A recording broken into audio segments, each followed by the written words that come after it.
నమస్కారం అండి. నమస్కారం. మీ పేరు? నాగలక్ష్మి. నాగలక్ష్మి గారు. ఏ ఊరు మీది? కార్మించి. నుంచి.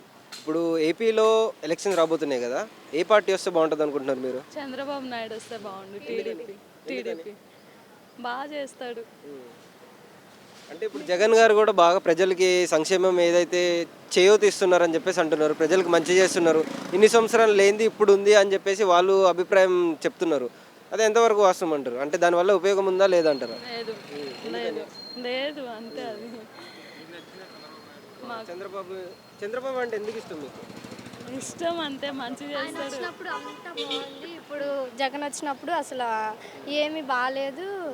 చంద్రబాబు ఉంటే ఆ చదువుకునే వాళ్ళకి కూడా జాబ్స్ ఇస్తాడు. జగన్ ఉంటే ఇప్పుడు డిగ్రీ చదువుకున్న వాళ్ళకి కూడా జాబ్సే లేవు ఇప్పుడు. అంతే. అంటే ఇప్పుడు చంద్రబాబు ఉన్నప్పుడు కూడా అన్ని జాబ్స్ లేవు అని చెప్పేసి అంటున్నారు. జగన్ వచ్చి కొన్ని రోజులు అవుతుంది కదా, ఇంకా ఇప్పుడు ఆంధ్రాలో ఉన్న వాళ్ళందరూ ఇక్కడికే వచ్చి చదువుకోవడం, కోర్సు తీసుకోవడం అలాగా ఉంటుంది కదా. ఇప్పుడు నాది కూడా ఆంధ్రానే, నేను అక్కడ నుంచి ఇక్కడికి వచ్చాను. ఇప్పుడు అక్కడ జాబ్స్ లేవు, డిగ్రీ అయిపోయింది, బీటెక్లో అయిపోయి ఇక్కడికి వస్తున్నాం. అంటే గతంలో కూడా అక్కడ నుంచి స్టూడెంట్స్ ఇక్కడికి వచ్చారు అని చెప్పేసి అంటున్నారు, అది కూడా వాస్తవం. అంత ఎక్కువ మంది రాలేదు. ఇప్పుడు ఎక్కడ పట్టిన ఆంధ్ర వాళ్ళే కోర్సులు నేర్చుకునే వాళ్ళు. అంటే గతంలో కంటే ఇప్పుడు స్కూల్స్ ఏవైతున్నాయో డెవలప్ చేసి ఇంగ్లీష్ మీడియం కానివ్వండి, పిల్లలకి చదువులు కానివ్వండి బాగా చెప్తున్నారు అని చెప్పేసి అంటున్నారు, అది వాస్తవమేనా? ఇంగ్లీష్ మీడియం అవి పెట్టాడు కానీ చిన్న పిల్లలు వాళ్ళు హై స్కూల్ దగ్గరికి వెళ్ళాలంటే చాలా కష్టం. వాళ్ళు చిన్నగా ఉంటారు.